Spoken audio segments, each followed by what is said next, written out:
बिस्मिल्लाहिर्रहमानिर्रहीम। अस्सलाम वालेकुम। आज 6 जून है और दिन है जुमेरात का। आज इमरान खान साहब 5 रुकनी बेंच के सामने पेश हुए। आज इमरान खान साहब ने दलाइल दिए। 37 मिनट तक इमरान खान साहब जजेस के सामने मौजूद रहे। 37 मिनट में इमरान खान साहब ने क्या कहा वो मैं आपके सामने रखूँगा। लेकिन आज भी इमरान खान जो है वो पहले से ज़्यादा हर आने वाले दिन के साथ उनका जेल में बैठे हुए एतमाद बढ़ता चला जा रहा है। वो बिल्कुल परेशान नहीं है और मैंने बड़ी उनमें एक तब्दीली देखी। यानी आज देखें ना, कुछ 11:30 बजे से लेके और इमरान खान तकरीबन 6 बजे तक जो है वो वीडियो लिंक पर मौजूद रहे। तो आप ये देखें कि 7 घंटे तक वो वीडियो लिंक पर मौजूद रहे और 7 घंटे के दौरान यहाँ तो वक्फा भी होता रहा, जजेस भी 2-3 ब्रेक्स हुई और वो गए आए और इमरान खान साहब वहीं चेयर पर बैठे रहे। और इमरान खान साहब जो है वो बिल्कुल, उनके चेहरे पे कोई थकावट नहीं थी, कोई वो परेशान नज़र नहीं आ रहे थे। और एक जो मैंने इमरान खान के अंदर बड़ी तब्दीली देखी है वो ये देखी है कि पहले इमरान खान साहब कुछ ऐसे चीज़ें हैं जो इमरान खान साहब उनके सामने बात होती है इरिटेट होते थे। वो मतलब सुनते हुए उनको गुस्सा आ जाता था। जैसे जजेस बहुत ज़्यादा ये बात कर रहे थे कि पार्लियामेंट जो है वो ये कानून साजी कर सकती थी, नैब तरमीम कर सकती थी। तो वो पार्लियामेंट तो वो वही थी, कौमी असम्बली ना मुकम्मल कौमी असम्बली थी और जिसमें अपोजिशन जो है वो लोटों की थी, राज रियाज वगैरह की। तो इमरान खान साहब में मैंने ये तब्दीली देखी है कि वो हर ऐसे मौके पे इरिटेट होने के बजाय मुस्कुराते थे, क्या लगाते थे, इंजॉय करते थे। और आज तो वो बहुत ज़्यादा प्रोसीडिंग में इन्वॉल्व रहे क्योंकि आज ख्वाजा आरिफ साहब के दलाइल थे, सवालात ऐसे हो रहे थे, उस पर इमरान खान साहब जो है वो बहुत ज़्यादा इंजॉय कर रहे थे। तो कोई एक लम्हा भी ऐसा नहीं आया, कोई एक सेकंड भी ऐसा नहीं आया जब कमरे अदालत में मौजूद किसी एक कोर्ट रिपोर्टर ने, किसी एक वकील ने ये देखो कि इमरान खान कोई मतलब सर झुका के बैठा है, परेशान है, अपसेट है। कोई एक लम्हा भी ऐसा नहीं आया।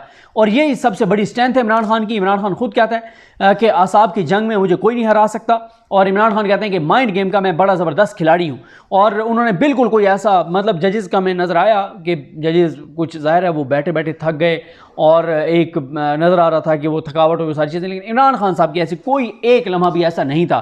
फिर एक और चीज़, मतलब ये तो एक तारीख लिखी जा रही है कि इमरान खान जो नैब का कैदी है, जिसको नैब टारगेट कर रही है, आगे भी नैब उसके ऊपर केसेस बनाने जा रही है, वो जेल बैठकर नैब का कैदी होकर, नैब का निशाना होकर, इस वक्त नैब जनरल रिटायर्ड नज़ीर अहमद भट्ट, जिन्होंने सारे चोरों को, डाकुओं को, लुटेरों को, जिन्होंने इस मुल्क को यहाँ तक पहुँचाया है, बड़े बड़े चोरों, डाकुओं, लुटेरों ने, उन सारों को अगर किसी एक शख्सियत ने क्लीन चिट दिया तो वो मौजूदा चेयरमैन नैब नज़ीर अहमद भट्ट साहब हैं।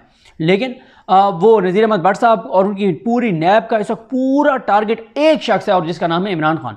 लेकिन इमरान खान जो है उसी नैब को मजबूत करने की बात कर रहा है, उसके कवानीन सख्त करने की बात कर रहा है और कह रहा है कि मुझे भी उसी के तहत प्रोसिक्यूट करो, बाकियों को भी करो सबका एहतसाब। तो ये एक तारीख लिखी जा रही है।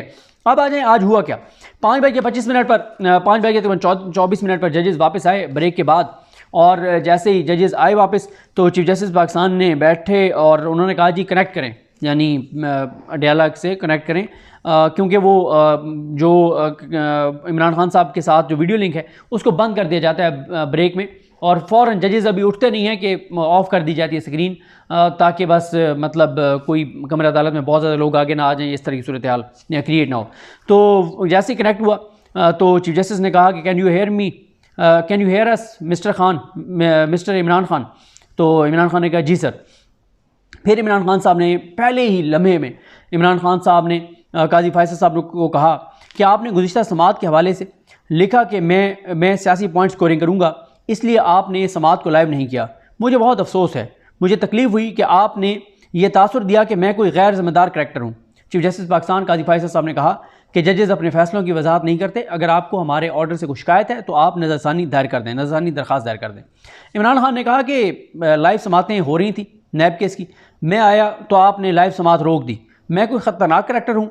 मैं वाहिद मुल्क की वाहिद फेडरल जो चारों सूबों की और वफाक की पार्टी है उसका मैं सरबराह हूँ। वाहिद पार्टी PTI है जो वफाक की अलामत है, जो चारों सूबों में और वफाक में है, AJK में है, GB में है, यानी हर जगह पे है। नून लीग है तो आपको पता है कि वो अब मतलब पंजाब की भी पार्टी नहीं रह गई। मतलब अब नहीं पता कि वो टोटल 17 सीटें उन्होंने जीती हैं कि वो कहाँ से उन्होंने जीती हैं, कि उनका तो कोई किसी तरह का कोई अवाम में वो है ही नहीं, एग्जिस्ट ही नहीं करते। पीपल्स पार्टी है वो अंदरूनी सिंध की जमात बन के रह गई है। और इसमें कोई शक नहीं है कि वाहिद तहरीक इंसाफ है जो KPK में भी है, जो बलूचिस्तान में भी है, जो सिंध में भी है, जो मतलब पंजाब में भी है, जो इस्लामाबाद में भी है, जो GB में भी है, जो AJK में भी है। उसके बाद अमीनुद्दीन खान साहब जो है, जो इस जब से ये केस शुरू है मतलब आज तक वो कुछ 4, 5, 6 बार 7 बार बोले होंगे और थोड़ा थोड़ा बोला होंगे कोई, यानी हसन अजहर रिजवी साहब और अमीनुद्दीन खान साहब, कोई किसी तरह के उनकी जानिब से कोई ख़ास सवाल नहीं हुए। हसन अजहर रिजवी साहब तो आज पहली बार बोले, वो इमरान खान साहब से उन्होंने कुछ 2 बार बोले, वरना मैंने तो जब जब हेयरिंग अटेंड किया एक बार भी मैंने हसन अजहर रिजवी साहब को बोलते हुए नहीं देखा। वो बिल्कुल लातल्लुक नज़र आते हैं पूरी हेयरिंग से, यानी वो बैठे होते हैं, सुन रहे होते हैं और कोई वो चीज़ें नोट, मैंने कम से कम नहीं देखा कुछ चीज़ें वो नोट कर रहे हो। तो लगता है उससे यही है कि जो हसन अजहर रिजवी साहब हैं वो यही करेंगे कि काजी फैसल साहब जो फ़ैसला देंगे तो वो उससे इत्तफाक कर लेंगे। और दूसरी तरफ जो अमीनुद्दीन खान साहब हैं वो भी कोई ख़ास इंटरेस्ट उस तरह से, यानी जैसे होता है ना जज बहुत ज़्यादा सवाल कर रहे होते हैं, जैसे काजी फैसल साहब सवाल कर रहे हैं, मंदुखेल साहब बहुत ज़्यादा सवाल कर रहे हैं, लीड ले रहे हैं मंदुखेल साहब, और अतर मिल्ला साहब बहुत ज़्यादा सवाल कर रहे हैं, ऑब्जर्वेशन दे रहे हैं। अमीनुद्दीन खान साहब भी नहीं दे रहे, क्योंकि अमीनुद्दीन खान साहब के बारे में वकला के अंदर ये तासुर है कि काजी फैसल साहब जिस तरफ जाएंगे वो उसी तरफ जाएंगे। वो बिल्कुल काजी फैसल साहब से इधर उधर ना पिछले 6 माह में गए हैं, ना अगले जो काजी फैसल साहब के 4-5 माह रह गए, ना उसमें वो काजी फैसल साहब के इधर उधर जाएंगे। जो काजी फैसल साहब की सोच और अप्रोच है, अमीनुद्दीन खान साहब उस सोच और अप्रोच के साथ जाएंगे। ये वकला में एक तासुर है उनके बारे में। तो आज लगता यह है कि पूरा एक था कि अमीनुद्दीन खान साहब इमरान खान साहब को स्नब करेंगे, रोकेंगे। तो बहुत बार अमीनुद्दीन खान साहब ने इमरान खान साहब को रोका। तो इस मौके पर यहाँ से स्टार्ट हुआ, अमीनुद्दीन खान साहब ने इमरान खान साहब को रोका और उन्होंने कहा कि खान साहब आप गैर मुतलका बात कर रहे हैं, लाइव वाला फ़ैसला जो है वो लाइव करने की सवात वाला जो फ़ैसला है वो हम कर चुके हैं, हुक्म हम जारी कर चुके हैं। और उन्होंने कहा कि वैसे हम काफ़ी आपको कंसेशन दे चुके हैं, शायद वो ये कह रहे थे कि आपको हमने जो वीडियो लिंक पे पेश होने की एक रियायत दी है। तो उन्होंने कहा आप अपने केस पे आ जाएँ। फिर इमरान खान साहब ने बात की, उन्होंने कहा जी अतर मिल्ला साहब ने ये बात कही है कि अगर ये नैब तरमीम जो है वो रिवाइव हो जाती हैं, जो इमरान खान साहब की दरख्वास्त पर कलअदम हो गई थी, chief justice Pakistan justice Umar Bandial साहब और जस्टिस इजाज़ुल एहसन साहब, वो उन 2 जजेस ने इन नैब तरमीम को कलअदम करार दिया था जो चोरों डाकुओं लुटेरों ने की थी, पर्सन स्पेसिफिक थी, और सारे चोरों डाकुओं लुटेरों के वकील बैठ गए और उन्होंने बैठ के फैसला किया कि मेरे चोर को इस तरमीम से फ़ायदा होगा, मेरे डाकू को इस तरमीम से फ़ायदा होगा, इस शेख को निकाल दे तो मेरे लुटेरे को फ़ायदा होगा। चोरों डाकू और लुटेरों और उनके वकीलों ने बैठ के चोरों डाकू लुटेरों के उन्होंने तबाह कर दिया नैब का कानून, और उसमें सारी ऐसी तरमीम कर दी जिससे मुल्क को फ़ायदा नहीं होगा, जिससे चोरों डाकू और लुटेरों को फ़ायदा होगा। तो इमरान खान साहब ने कहा कि अतर मिल्ला साहब ने कहा कि मुझे भी फ़ायदा होगा अगर नैब तरमीम बहाल हो जाती हैं। तो इमरान खान साहब ने कहा कि देखिए इदारों के जो सरबराहान होते हैं वो मैटर करते हैं, नैब का जो सरबराह है वो मैटर करता है कि नैब का जो हेड है वो कौन है, वो नेक नीति से काम कर रहा है या बदनीयती से काम कर रहा है। उन्होंने कहा कि मेरे ऊपर तोशाखाना केस बनाया गया, 14 साल मुझे कैद की सज़ा दी गई और मुझे कहा यह गया कि 1 करोड़ 80 लाख का जो गिफ्ट है, यहाँ तक बोले थे कि फिर अमीनुद्दीन खान साहब ने टोका इमरान खान साहब को, फिर रोक दिया। फिर मंदुखेल साहब बोले, कहते हैं कि खान साहब आपको पता ही होगा कि हम तो ये कह चुके हैं कि नैब जो है वो मिसयूज़ हो रहा है, सियासतदान जो है वो उनका बड़ा किरदार है, पार्लियामेंट ने कानून साजी करनी है और आप जब पार्लियामेंट में आएँ तो आप कानून साजी कर दीजिएगा, जो आप समझते हैं वो कर लीजिएगा, इख्तियार तो पार्लियामेंट के पास है। इमरान खान साहब फिर बोले, उन्होंने कहा देखें जी तोशाखाना का 1 करोड़ 80 लाख का गिफ्ट था और केस ये बनाया गया कि 1 अरब और नहीं 3 अरब रुपए का वो गिफ्ट जो है वो बना दिया गया सिर्फ मुझे टारगेट करने के लिए। जो 1 करोड़ 80 लाख का गिफ्ट था उसकी कीमत का तयन कर दिया गया 3 अरब रुपए। और कभी आप सोहेल रशीद साहब का एक वीलॉग है जो उनके साथ है, साकिब बशीर साहब के साथ, उन्होंने बड़ा ज़बरदस्त एक्सप्लेन किया और सारी बात बताई थी कि इस गिफ्ट की कीमत लगवाने के लिए किस किस डिपार्टमेंट को किस किस जगह पे भेजा गया, सब ने पाकिस्तान में हाथ खड़े कर दिए। तो वो कोई इंडियन पता नहीं शायद कंपनी है, उसका कोई बंदा है दुबई में, तो उसको, या मुझे डिटेल नहीं पता, बहरहाल उन्होंने सोहेल साहब ने बताया कि उसको सिर्फ तस्वीरें भेजी गई या वीडियो उसके ऊपर दिखाया गया और उसने वहाँ से कीमत लगा दी और ये सारा ड्रामा किया गया इमरान खान को टारगेट करने के लिए। लेफ्टिनेंट जनरल रिटायर्ड नज़ीर अहमद भट्ट साहब की नैब ने ये कारनामा और करतूत जो हैं वो किए हैं। उसके बाद इमरान खान साहब ने कहा कि मैं ये समझता हूँ कि नैब का जो हेड है, सरबराह है, वो सुप्रीम कोर्ट ऑफ पाकिस्तान को लगाना चाहिए। मंदुखेल साहब ने कहा कि पार्लियामेंट कानून साजी कर दे तो सुप्रीम कोर्ट लगा देगी, लेकिन कानून साजी ज़रूरी है। इमरान खान साहब ने कहा कि देखें होता यह है कि अपोजिशन अपने नाम देती है, चेयरमैन नैब के लिए हुकूमत अपने अंपायर देती है, अपोजिशन अपने अंपायर देती है, फिर हुकूमत और अपोजिशन में जब इख्तलाफ हो जाता है तो फिर थर्ड अंपायर जो है वो फैसला करता है कि कौन चेयरमैन नैब होगा और उसके बाद फिर नैब थर्ड अंपायर को जवाबदेह होती है और फिर नैब हमारी नहीं सुनती और वो थर्ड अंपायर का ही सुनती है। फिर इमरान खान साहब ने बताया कि सन 2000 से लेकर 2017 तक नैब ने रिकवर किए 295 अरब, जबकि मेरे 3 साल दौर में, पीटीआई के 3 साल दौर में 2018 से 2021 तक नैब ने रिकवर किए 480 अरब। यानी कहाँ नैब ने 17 बरस में किए 295 अरब और उससे डबल हो गए 3 सालों में, 2018 से 2021 तक 480 अरब हो गए। और फिर इमरान खान कहते हैं कि जब मेरी हुकूमत ख़त्म की गई तो 2023 में नैब ने इकट्ठे किए 3 लाख रुपए और 2024 में नैब के अकाउंट में आए 1 करोड़ और 19 लाख रुपए। इमरान खान ने कहा कि ऑनरेबल सर, हमने सिस्टम पर जो ये हमारी जो जिस तरह की हमारे यहाँ डेमोक्रेसी है, जो सिस्टम है, ये हमने बरतानिया से लिया है। और अगर आप बरतानिया की बात करें तो वहाँ पे 3 चीज़ें बहुत अहम हैं: moral authority, rule of law और हुक्मरानों का एहतसाब। मॉरल अथॉरिटी ऐसी है वहाँ पे कि कोई जुर्रत ही नहीं करता गलत काम की। उन्होंने कहा कि यहाँ पे देखें कि मॉरल अथॉरिटी के उसके ऊपर अगर आप परखें तो नैब तरमीम में किस किस को फ़ायदा हुआ, किस किस ने इसमें किरदार अदा किया, कानून साजी करने वाले ही उसके सबसे बड़े बेनिफिशरी हैं। दुनिया की कोई पार्लियामेंट ये काम नहीं कर सकती जो पाकिस्तान की पार्लियामेंट ने किया। मंदोखेल साहब ने कहा कि देखें खान साहब ये बताएं कि क्या कानून साजी पार्लियामेंट का काम नहीं है? इमरान खान ने कहा है। तो मंदोखेल साहब ने कहा कि क्या पार्लियामेंट कानून साजी नहीं कर सकती? इमरान खान साहब ने कहा कि कर सकती है, मगर फॉर्म 45 वाली पार्लियामेंट कर सकती है, फॉर्म 47 वाली कानून साजी नहीं कर सकती। अतर मिल्ला साहब ने इमरान खान साहब को मुखातिब किया और कहा कि खान साहब, आपने मेरा नोट पढ़ा है, मैंने आपका एक बयान उसमें कोट किया है जिसमें आपने बताया है कि नैब को कौन कंट्रोल कर रहा था। हकायक तो हमें भी पता है कि जो हो रहा है वो नहीं होना चाहिए। तो उन्होंने कहा कि खान साहब, आप हमें वो ग्राउंड्स बताएं जिस पे आप समझते हैं कि हम तरमीम को कलअदम कर दें। और आप दुरुस्त कह रहे हैं, हमने भी हाईलाइट किया है कि नैब किस तरह की चीज़ें करता है और किस तरह से बुनियादी इंसानी हकूक़ को मुतासर करता है। और लेकिन आप हमें समझाएं और बताएं कि किस बेस पे हम नैब की जो तरमीम है उनको कलअदम करार दे दें। क्योंकि उमर बंदियाल साहब और इजाज़ुल एहसन साहब ने तो इस बुनियाद पे कलअदम की थी कि उन्होंने कहा था कि बुनियादी इंसानी हकूक़ से मुतसादिम है, क्योंकि ये जो करप्शन होती है, लूट मार होती है, ये आवाम का पैसा होता है, सरकार का पैसा होता है। सरकार का पैसा अपने वो घर से हुक्मरान नहीं लेके आते, बल्कि आवाम के टैक्स का पैसा होता है, तो उससे लोगों के हकूक़ मुतासर होते हैं। और बहुत से हकूक़ उन्होंने फिर उसमें लिखा कि ज़ाहिर है करप्शन और लूट मार का पैसा अगर वापस आता है कौमी ख़जाने में तो ये लोगों पर खर्च होता है, उनकी तालीम पे, उनकी सेहत पे, उनकी वेलफेयर पे। और अगर ये चोर डाकू और लुटेरे लूट के और बरतानिया, यूके और बाहर की दुनिया में और दुबई में शिफ्ट कर दें तो फिर ये चोर डाकू और लुटेरे वहाँ पे अपनी जायदादें बना लेते हैं, अपने असास से अपने कारोबार सब चीज़ें सेट कर लेते हैं, और ये जो है वो उसके मुल्क को नुकसान होता है।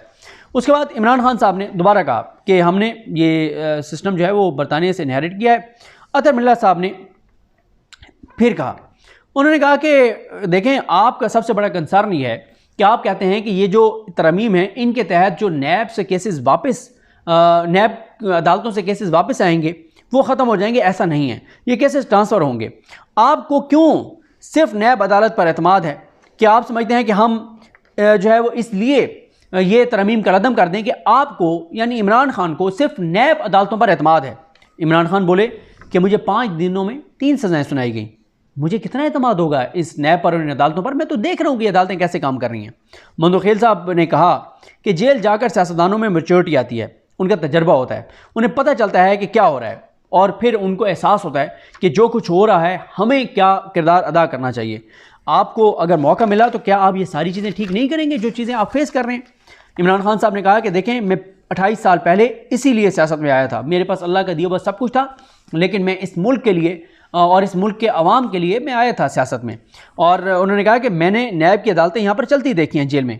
उन्होंने कहा कि 2021 में जो यूएन के सेक्रेटरी जनरल हैं उन्होंने एक तहकीक करवाई, और उन्होंने जो तहकीक करवाई 1 साल तक वो तहकीकात होती रहीं, और उन्होंने फिर तमाम मुल्कों के सरबराहान को वो रिपोर्ट भेजी, और उससे पता चलता है कि गरीब गरीब से गरीब तर क्यों हो रहा है और अमीर अमीर से अमीर तर क्यों हो रहा है। और इमरान खान साहब ने बताया, जो फिगर दिया इमरान खान साहब ने, वो एग्जैक्ट फिगर मैं सही नहीं लिख सका, आई थिंक 1700 अरब डॉलर जो है उन्होंने बताया है कि सालाना दुनिया के गरीब मुल्कों से जो है वो अमीर मुल्कों में जाता है, जहाँ पे टैक्स चोरी की जाती है और ऑफशोर अकाउंट्स के ज़रिए पैसा रखा जाता है। और इमरान खान साहब ने कहा कि 1000 अरब अब तक जो गरीब मुल्कों का है वो इन बड़े मुल्कों में जो है वो शिफ्ट हो चुका है। और इमरान खान साहब ने कहा कि वो रिपोर्ट ऐसी रिपोर्ट थी कि वो शॉकिंग थी। अमीरुद्दीन खान साहब ने फिर इमरान खान साहब को रोक दिया। आज उनका पूरा काम यह था कि बस खान साहब को रोकने, इनको बात नहीं करने देनी। इमरान खान साहब ने कहा कि सर, एलीट जो है वो पैसा चोरी करती जा रही है और मनी लॉन्ड्रिंग के जरिए पैसा बाहर भेजा जा रहा है, जिससे गरीब तर हो रहा है। पाकिस्तान के गरीब लोगों को नुकसान हो रहा है, नुकसान पाकिस्तान का हो रहा है। मैं सफ़र कर रहा हूँ लेकिन मसला यह है कि अगर मैं ये कहता हूँ कि ये नैब तरमीम बहाल हो जाएँ तो मेरा मुल्क दिवालिया हो जाएगा। मुझे अपनी ज़ात का नहीं, अपने मुल्क का एहसास है। और उन्होंने कहा कि इसमें न्यूट्रल लोग होने चाहिए, मेरिट पे इनको काम करना चाहिए नैब को, और इंतकाम जो है वो नैब को नहीं लेना चाहिए। लेकिन मसला यह है कि जो वाइट कॉलर क्राइम है उसको पकड़ना इतना आसान नहीं होता, बड़ा मुश्किल होता है। तो मैं ये समझता हूँ कि एक स्पेशल इदारा होना चाहिए जो कि तहकीकात करे और वाइट कॉलर क्राइम को पकड़े। मुंतखिल साहब ने कहा कि खान साहब ये काम किसका है, क्या ये पार्लियामेंट का काम नहीं है? अतर मिनल्ला साहब ने कहा कि इमरान खान साहब आइन के तहत हमारा महदूद किरदार है। और फिर अतर मिनल्ला साहब ने इमरान खान साहब को याद कराया कि आपके दौर में एक क्राइसिस खड़ा हो गया था, और वो क्राइसिस था इलेक्शन कमीशन के मेंबरान और चीफ इलेक्शन कमिश्नर की तैनाती और तकर्री का। वो मामला इस्लामाबाद कोर्ट में आया, मैंने वो केस सुना, लेकिन मैंने वो मामला आपके पास भेजा था कि आपका इख्तियार है, आइन और कानून के मुताबिक आपको ही किरदार अदा करना चाहिए। अदालत ने उसमें इंटरफेयर नहीं किया था, तो अदालतों को इस तरह के मामलात में इंटरफेयर नहीं करना चाहिए। पार्लियामेंट का मामला है, पार्लियामेंट को फैसला करना चाहिए। और उन्होंने कहा कि 76 साल से अदालतों का जो किरदार रहा है वो कोई जो इस तरह के मामलात में दुरुस्त नहीं है, और उससे जमहूरियत ने सफ़र किया है और पार्लियामेंट भी अंडरमाइन हुई है। इमरान खान साहब ने कहा कि सर, ख्वाजा हारिस ने आपके सामने डिबेट की है, मैं तो जो है वो मैंने तो ये चीज़ें अपने मुल्क के लिए की थी। अच्छा है, अगर ये तरमीम बहाल हो जाती हैं तो मुझे अच्छा है, मुझे आसानी होगी, लेकिन मैं अपनी ज़ात का नहीं सोच रहा, मैं तो अपने मुल्क का सोच रहा हूँ। मुल्क इस वक्त बैंकरप्ट हो चुका है, ना हमारे पास डॉलर है, ना हमारे पास रुपए हैं। दुबई लीक्स आपके सामने हैं कि अरबों डॉलर के असासे और जायदादें पाकिस्तान से बाहर ख़रीदी गई हैं। और इमरान खान साहब का इशारा यही था, वो कहना ये चाह रहे थे कि ये इसमें मोहसिन नकवी का भी है और जरदारी का भी है, शरीफों का भी, मतलब इन सारों की प्रॉपर्टीज़ हैं दुबई में। एक ऐसा वक्त जब हम पूरी दुनिया से भीख मांग रहे हैं और कह रहे हैं कि यहाँ पे इन्वेस्ट करो, हमें पैसा दो, हम मुश्किल में हैं, हमारे जो हुकूमत में शामिल लोग हैं वो अभी भी बैरून मुल्क के साथ जायदादें बना रहे हैं। तो मुझे बताएं कौन सा बेवकूफ़ मुल्क है, कौन सा जाहिल आदमी है जो बैरून मुल्क से पाकिस्तान में इन्वेस्ट करेगा, जहाँ पे पाकिस्तान के ऊपर पाकिस्तान के अपने हुक्मरानों को यकीन नहीं है और वो बैरून मुल्क जो है वो पैसा सारा शिफ्ट कर रहे हैं। इमरान खान साहब ने कहा कि दुनिया भर से ओवरसीज़ पाकिस्तानी जो लेबर है और ओवरसीज़ पाकिस्तानी दीगर जो हैं वो मेहनत से करते हैं, खून पसीने से पैसा कमाते हैं और वो अपने मुल्क यानी पाकिस्तान को भेजते हैं, और बदकिस्मती से यहाँ की जो एलीट है अशराफिया वो ये पैसा चोरी करके बाहर भेज देती है। मुंतखिल साहब ने कहा कि खान साहब ने और भी कुछ बातें की, मुल्क की हालात बताया कि इसका क्या है। इमरान खान साहब ने कहा कि मुल्क मुआशी तौर पर बहुत क्राइसिस में है, हमारे पास रिजर्व नहीं है, मांगे तांगे के पैसे हैं। पूरा वो जो इमरान खान साहब ने सूरत हाल मुल्क की जो एक्चुअल सूरत हाल बताई, जो टीवी चैनलों पे चलती है, इश्तिहारों में और जो प्रोग्रामों में आजकल बताई जा रही है, वो नहीं, वो तो ज़ाहिर है टीवी चैनल्स अपने मफाद के लिए वो बताते हैं।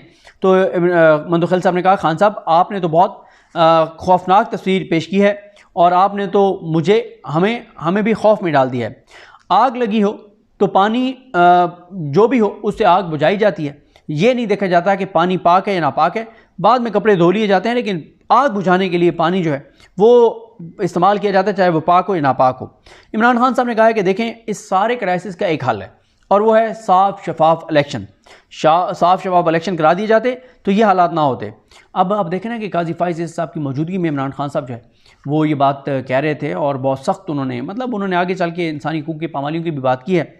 उन्होंने कहा कि इंडिया में केजरीवाल को जेल से बाहर जो है वो लाया गया इलेक्शन की वजह से, उसकी सज़ा मुअत्तल करके, और दूसरी तरफ मुझे 5 दिन में 3 सज़ाएँ सुनाई गई और मजमूई तौर पर मुझे 31 साल की सज़ा जो है वो सुनाई गई।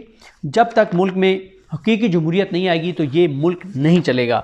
उसके बाद इमरान खान साहब ने कहा कि इस मुल्क में अगर इस्तेहकाम लाना है तो उसका एक ही ज़रिया है और वो है कि साफ शफाफ इलेक्शन करवा दिए जाएँ, आवाम की नुमाइंदा हुकूमत आने दें तो मुल्क में इस्तेहकाम आ जाएगा। अतर मिल्ला साहब ने कहा कि बदकिस्मती से आप कैद में हैं, आप एक बड़ी पार्टी के सरबराह हैं, आपकी फॉलोइंग है, आपका अहम किरदार है। और उन्होंने कहा कि इन मसाइल को अदालतों में अदालतें हल नहीं कर सकती, सियासी लीडर्स बैठकर बात करें और दुरुस्त सिम की तरफ सफ़र शुरू करें। इमरान खान साहब ने कहा कि मैं दिल से एक बात कर रहा हूँ, पूरी कौम आपकी तरफ देख रही है, आप वाहिद और आखिरी उम्मीद हैं। मुल्क में इस वक्त गैर एलानी मार्शल लॉ है, इंसानी हकूक़ की पामालियाँ की जा रही हैं, बदतरीन जुल्म हो रहा है, तहरीक इंसाफ को टारगेट किया जा रहा है, हमारे ऊपर सितम ढाए जा रहे हैं। जब इमरान खान साहब ने ये बात की तो अतर मिल्ला साहब ने कहा कि खान साहब जो आपने बात की है अदालत में, जो आपने पिछली बार भी बात की थी कि आपके कुछ केसेस पेंडिंग है सुप्रीम कोर्ट में, तो वो अदालत ने उसको कंसीडर करना है। यानी वो काजी फायसल साहब की तरफ इशारा कर रहे थे कि काजी साहब ने कंसीडर करना है, आपने तो बता दिया कि आपके केसेस पेंडिंग हैं। फिर इस मौके पे मुंतखिल साहब ने कहा कि अगर हम आप कहते हैं कि हम आखिरी उम्मीद है, अगर खुदा न खास्ता हम भी नाकाम हो गए तो फिर क्या होगा। इमरान खान साहब ने कहा कि इस बात पे बड़े कहके लगे अदालत में। इमरान खान साहब ने कहा कि मैं उम्र में आप सबसे बड़ा हूँ, मेरी बात को समझें।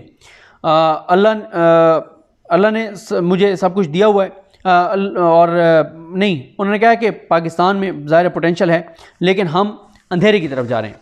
उसके बाद इमरान खान साहब ने, मंदुखेल साहब ने कहा कि हम आपकी तरफ देख रहे हैं। हसन अज़हर रिजवी साहब ने इमरान खान साहब से कहा कि आप मुस्ताफ़ी होने की बजाय, जब आपके ख़िलाफ़ तहरीक अदम एतमाद आई तो आप मुस्ताफ़ी होने की बजाय अपना जुमहूरी किरदार अदा करते, पार्लिमानी किरदार अदा करते, आप इन तरमीम की मुखालफत करते। हो सकता है किसी मौके पर लोग आप पार्लियामेंट के अंदर से आपको अक्सरियत हासिल हो जाती तो आप पर जो परेशानियाँ आई हैं शायद ये भी ना आती।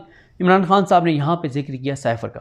इमरान खान साहब ने कहा कि साइफ़र आया और साजिश के तहत मेरी हुकूमत गिराई गई, मैं कैसे मान लेता उस पार्लियामेंट को, उसको तो जो है वो वहाँ पे पार्लियामेंट में बैठना, उसकी हैसियत को तस्लीम करना था।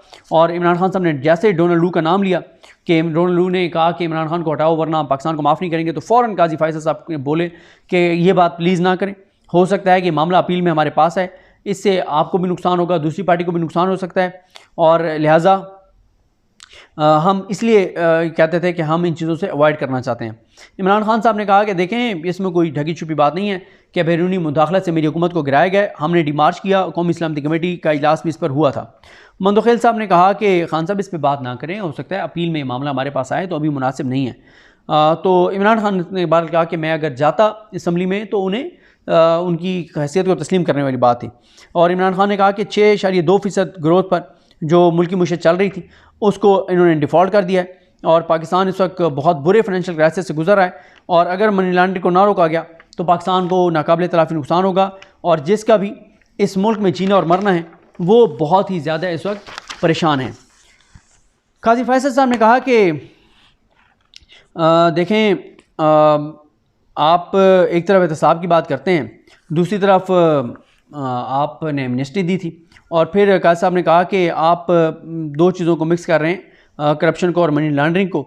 और फिर उन्होंने कहा कि बहुत से लोग कानूनी तौर पे भी, कानूनी तरीक़ाकार से भी पाकिस्तान से बाहर पैसे भिजवाते हैं। तो इमरान खान ने कहा कि मैं उनको टारगेट नहीं कर रहा, मेरी तनकीद उन पे नहीं है, मेरी उन पे तनकीद है जो हवाला हुंडी के ज़रिए पैसा भेजते हैं, मनी लॉन्ड्रिंग करते हैं। इमरान खान साहब, अतमुल्लाह साहब ने कहा कि देखें, हम पार्लियामेंट की बहुत इज़्ज़त करते हैं, हो सकता है कल आप असम्बली में हो। तो उन्होंने कहा कि लोग सुप्रीम हैं, क्योंकि लोगों के मुंतखब नुमाइंदे पार्लियामेंट में बैठे होते हैं तो इसलिए पार्लियामेंट को सुप्रीम कोर्ट कहा जाता है। इस मौके पे काजी फैसल साहब ने कहा कि देखें, हल आप सियासतदानों ने निकालना है। फ़ारूक इनायत साहब सामने बैठे थे, उनको बुलाया, और फैसल जावेद खान साहब को बुलाया, और उन्होंने कहा कि देखें ये खड़े हैं, आप सियासतदानों ने मिलकर हल निकालना है जो भी इस वक्त क्राइसिस है अगर है। काजी फैसल साहब ने कहा कि इख्तलाफात होते हैं, लेकिन यहाँ पे दो चीज़ें, मुझे ये लगा कि काजी साहब ने कहा कि अगर दुश्मन मुल्क से बात हो सकती है तो अपने लोगों से क्यों नहीं हो सकती। तो कुछ लोगों ने ये सुना कि काजी साहब ने कहा कि अपने लोगों से कोई दुश्मनी तो नहीं है, बात क्यों नहीं हो सकती। तो काजी साहब ने बार बार डायलॉग पे बात की, बातचीत पे बात की, के हवाले से बात की, और सियासी तौर पर इस सारे मसले को हुकूमत से बात करके हल करने की बात की। और उन्होंने कहा कि देखें, हमने सदर को बुलाया, हमने सदर को और ECP को इकट्ठे बैठाया तो 8 फरवरी के इलेक्शन की तारीख आ गई थी। और उन्होंने कहा कि अगर मैं होता पोजीशन में तो मैं कहता कि चलाएं हुकूमत, जब कौमी ख़जाने में पैसे ही नहीं हैं तो मैंने आकर क्या करना है। और उन्होंने कहा कि खान साहब, हम आपको, आप सियासी बातें कर रहे हैं, हम सियासी बातें नहीं करना चाहते और हम आपको रोक भी नहीं रहे, हम नहीं समझते कि हम आपको रोकें और इससे गलत बाहर जो है वो पैगाम जाए। और फिर उसके बाद उन्होंने कहा कि आप ख़ुद मान रहे हैं कि नैब का किरदार जो है वो प्रोसिक्यूशन का नहीं, उन्होंने कहा कि परसिक्यूशन का है। उसके बाद अतमुल्लाह साहब ने कहा कि खान साहब, हकीकत का सबको पता है, आपको भी पता है, हमें भी पता है, डायलॉग करें और एहसास करें, और सियासतदान सारे इस बात का एहसास करें, हमारी तरफ ना देखें। जब तक सियासतदान जो है वो एक दूसरे से बात नहीं करेंगे तब तक जो है वो हल नहीं निकलेगा। फ़ारूक इनायत साहब ने कहा कि जो है ना वो, मैं तो, हमारी पार्टी हाजिर है, पीपल्स पार्टी, सबसे बात करने के लिए, मसले को हल करने के लिए। तो उन्होंने कहा कि हम किसी एक सियासी पार्टी की बात नहीं कर रहे, हम तो सब की बात कर रहे हैं कि सब जो है वो एक साथ बैठें और बात करें। मंदुखेल साहब ने कहा कि खुदा न खास्ता मुल्क को कुछ हुआ तो ज़िम्मेदार सियासतदान होंगे, शिकवा हमें आपसे होगा। और मैं आगे एंड में आपको बता दूँ कि एंड में क्या हुआ। एंड में ये हुआ कि इमरान खान साहब ने जो है वो कहा काजी फैसल साहब को कि उन्होंने कहा कि जो मुझे सहूलियात यहाँ पे मुयसर हैं उसका मुआवजा मियाँ नवाज शरीफ को मिलने वाली सहूलियात से करें। तो उस पर उन्होंने कहा कि हम उसको कैसे कर सकते हैं, और उन्होंने कहा आप मियाँ नवाज शरीफ को जेल में दोबारा तो भेजा नहीं जा सकता कि आप जेल में जाएँ ताकि आपकी सहूलियात का जो है वो मुआवजा किया जा सके। इमरान खान साहब ने कहा कि अडयाला जेल को एक कर्नल साहब जो है वो कंट्रोल करते हैं, सब चीज़ें उनकी मर्ज़ी से चलती हैं। तो मंदोखेल साहब ने कहा कि कर्नल को कर्नल ही रहने दें, साहब जो है वो ना बनाएं। और फिर इमरान खान साहब ने कहा कि आप किसी को भेजें ताकि वो यहाँ पे विज़िट करे। तो सुप्रीम कोर्ट ने कहा है कि हम कोई एक अपना ऐसा नुमाइंदा मुख्तस करके जुडिशल ऑफिसर भेजेंगे जो जाके जेल में आपको मिलने वाली सहूलियात का जायज़ा लेगा। अच्छा, यहाँ पे मैं आपको ये भी बता दूँ कि कमरा अदालत में जो है वो अलीमा खान साहिबा सुबह से लेके और फैसले महफूज होने तक मौजूद नहीं, और शिबली फराज साहब और मियाँ फयाज हुसैन छजड़ा जो है वो कोटद्दू से MNA हैं, शबीर अली कुरैशी साहब के साथ वाले हल्के से। तो छजड़ा साहब जो हैं वो भी सुबह आए थे, लेकिन सेशन था शायद सब उधर चले गए थे। लेकिन जब इमरान खान साहब ने गुफ्तगू की उस वक्त कमरा अदालत में अलीमा खान साहबा मौजूद थी, फैसल जावेद खान साहब मौजूद थे, नियाज़ुल्लाह नियाज़ी साहब मौजूद थे, बीना फराज ये फवाद चौधरी साहब के जो भाई हैं, फराज चौधरी साहब उनकी अहली हैं, और ये भी तकरीबन पूरा दिन ही वहाँ पे कमरा अदालत में बड़ा इस केस को ऑब्ज़र्व कर रही थी, देख रही थी, अटेंड कर रही थी। और अब्दुल समद याकूब साहब ये इंडियन चैनल्स पे बहुत से जाते हैं, PTI से इनका तल्लुक़ है, नादिया खटक और खोला चौधरी जो हैं ये वहाँ पर कमरा अदालत में PTI की तरफ से ये लोग मौजूद थे। और ये है आज की कमरा अदालत की समाअत का अहवाल। फ़ैसला महफूज हो गया है। मैंने आपको बता दिया है कि खान साहब ने खुल के बात किया है। खान साहब ने 8 फरवरी के इलेक्शन के मैंडेट चोरी की भी बात की है, इंसानी हकूक़ की पामालियों की भी बात की है। और देखें यहाँ पे PTI को एक चीज़ करनी चाहिए, और वो ये है कि काजी फ़ाइज़ ईसा साहब ने गुज़िश्ता समाअत पर जो कि मतलब जब खान साहब ने पहली बार बात की थी तो उन्होंने क्या कहा था इमरान खान साहब को, उन्होंने कहा था खान साहब आपके वकला को पता है कि अर्जेंट केस लगवाने का क्या तरीक़ाकार है। उसमें यह होता है कि आपको एक दरख्वास्त दायर करनी पड़ती है। मेरी जो इतला है अभी तक PTI ने कोई एक भी दरख्वास्त काजी फ़ैसल साहब की ऑब्जर्वेशन के बाद सुप्रीम कोर्ट में दायर नहीं की। अब आप देखेंगे जो 16-17 केसेस PTI के पेंडिंग हैं सुप्रीम कोर्ट ऑफ पाकिस्तान में, अगर इमरान खान साहब की जमात इतनी एक्टिव होती कि वो इस चीज़ का एहसास करते कि हम कोई कानूनी तौर पे जो काम हमारे पास ऑप्शन है उनको इस्तेमाल करें और काजी साहब के ऊपर दबाव बढ़ाएं, तो 15, 16, 17 केसेस तमाम केसेस में उनको अर्ली हेयरिंग की दरख्वास्तें दायर करनी चाहिए थी। फिर काजी साहब के लिए बड़ा मसला हो जाता, बड़ा मुश्किल हो जाता। लेकिन वही मसला है तहरीक इंसाफ की लीगल टीम का, तहरीक इंसाफ के बाहर लोगों का, कि उनकी तरजीहात समझ नहीं आती कि क्या है। तो ये जनाब है सूरत हाल। और एंड में भी काजी फ़ैसल साहब ने इमरान खान साहब ने काजी फ़ैसल साहब का शुक्रिया अदा किया, और काजी साहब का एंड में मूड बहुत अच्छा था और बहुत अच्छे मूड के साथ इस समाअत का अख्ताम हुआ है। तो देखते हैं जी चीज़ें किस तरह आगे बढ़ती हैं। मैंने कोशिश की है कि शायद कुछ चीज़ें 5, 6, 7, 8 कोई लाइनें रह गई हूँ। कोशिश मैंने किया है कि आपको सारी चीज़ें बता दूँ। कुछ इससे जुड़े हुए और पहलू हैं, उन पर कल सुबह बात करेंगे। मुझे अपनी दुआ में याद रखें। अल्लाह हम सबका हामी नासर। अल्लाह हाफ़िज़।